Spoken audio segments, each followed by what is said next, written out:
What's up, y'all? Jay Spruill, movies, music, sports, and life. I'm not using my microphone today because I'm gonna make this video kind of short. Got a lot of things to do today, and just wanted to make this video before I got started with my day so that I wouldn't forget. Internet was a little shaky last night right after power went off, so I couldn't record the video on my computer like I wanted to. Could have did it on my phone. I don't know why your phone still gets internet when when the internet is out in your place. Like at any rate, I think this will not be a very popular thing I'm about to say, but I gotta keep it real. I think there's a little propaganda against being a black Christian with this particular episode of Power. And I haven't been paying it that much attention, but possibly in general. When you look at today's society, we really frown upon marriage. You know, we treat marriage as if it's outdated. We treat marriage as if it's MySpace or Black Planet, like the social media before social media that doesn't exist anymore. As a reference, Kanye West mentioned Black Planet on the College Dropout album, and Soldier Boy basically got signed because he was so big on MySpace. But marriage is not something that you can just say is just outdone or out of style. That's something that God set aside as an institution before the foundation of the earth, marriage and family. And as we come into an age where LGBTQ and transgender is more accepted, and I am all for treating individuals like human beings and discouraging people from running up on someone because they're gay or trans and beating them up. I think that's totally wrong. While we can agree on that, I don't want to continually be in a space where we have to make the Christians or the heterosexual people always seem like they are in the wrong. And I think what's lost is when you show how extreme Jukebox's mother and her church was in the way that they tried to do this intervention. Holding somebody down, forcing them to watch straight heterosexual sex, then forcing her to watch, for lack of a better term, girl on girl porn, and then hitting her as she's watching it. Yeah, that was pretty primitive in terms of the mind state. But then it comes down to what does that Bible say? And if it says it's wrong, we jump away from that, and then we make Jukebox seem like she's the hero because she hates them so much for what they did. And I think we move into a place where the TV shows and the media I guess that's what I'm trying to say. We move into a place where 50 Cent, who made his success with these shows, let's just keep it real, from being a drug dealer and then being a gangster rapper that glorifies selling drugs and killing people lyrically in his songs. Now you got a multiverse of shows where you selling drugs and killing people, but you make the church look like the bad guy.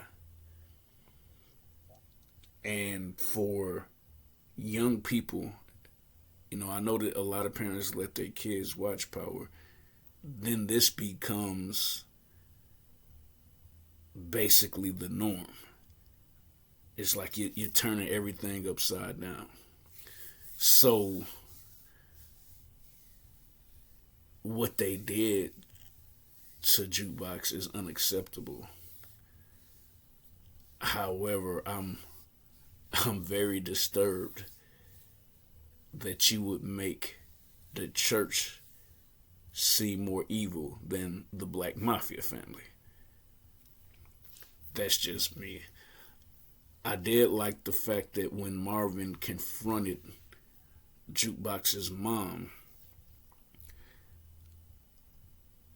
that she was smart enough and cared enough about him that when Latoya Luckett slapped him, she jumped out of the car right away. So as much respect as she didn't have for her dad previously for what he did to her, she still had the street sense to say, oh no, he's about to spaz on her. So she go, Dad! But it was also kind of cool that we know the reason that Marvin didn't kill Latoya Luckett and Snap is because he's been taking his anger management therapy, and he really, really, I guess I'll say, wants to be in love. I can't say that he's in love with his therapist just yet, but you can tell he really wants to be in love. He's motivated to kind of be a better person and take therapy seriously because he likes that therapist so much.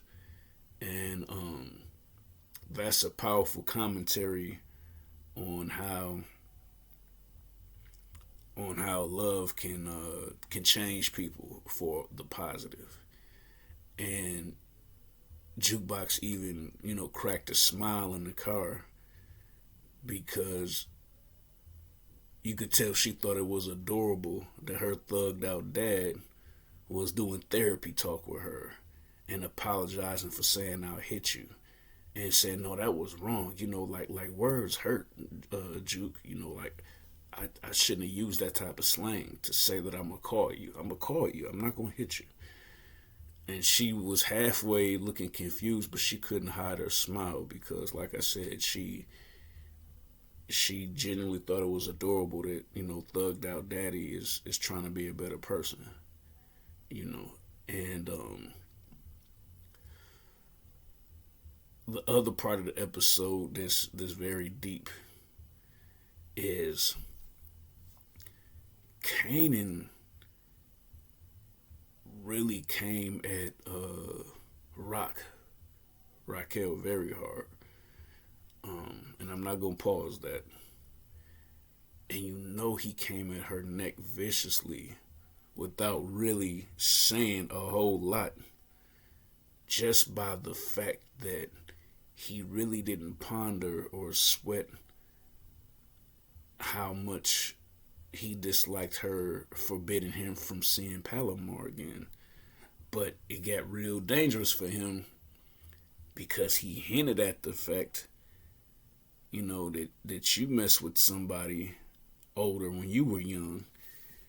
And Rock seemed to be warning him, like you better be careful about what you're going to say. So he kind of left that alone, but he hinted that he knew that she used to mess with Howard when she was 16, 17. But then he got very explicit about the fact of you were the one who killed Scrappy. He stopped short of verbally saying you killed Scrappy. But he said enough so that Rock knows that he feels that she did it and she's lying. And what he's doing is kind of building a case of you lie to me pretty consistently.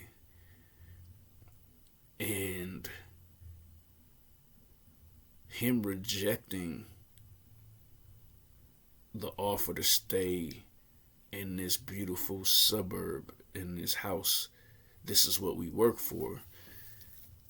Rock was very hurt like that, but she couldn't really express it. She kind of had to keep her poker face on, but she was devastated that he didn't want to stay there.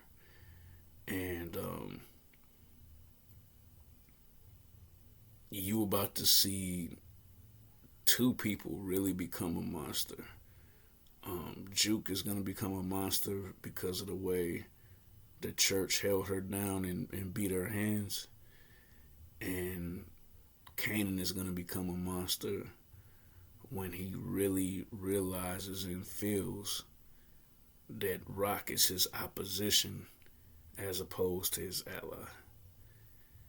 So that was episode number 8. And we'll see what's going to happen next week. Because if Marvin lost the new love of his life before their relationship could even get started, he is going to be on a trailblazing, terrorizing run for these last 2 episodes.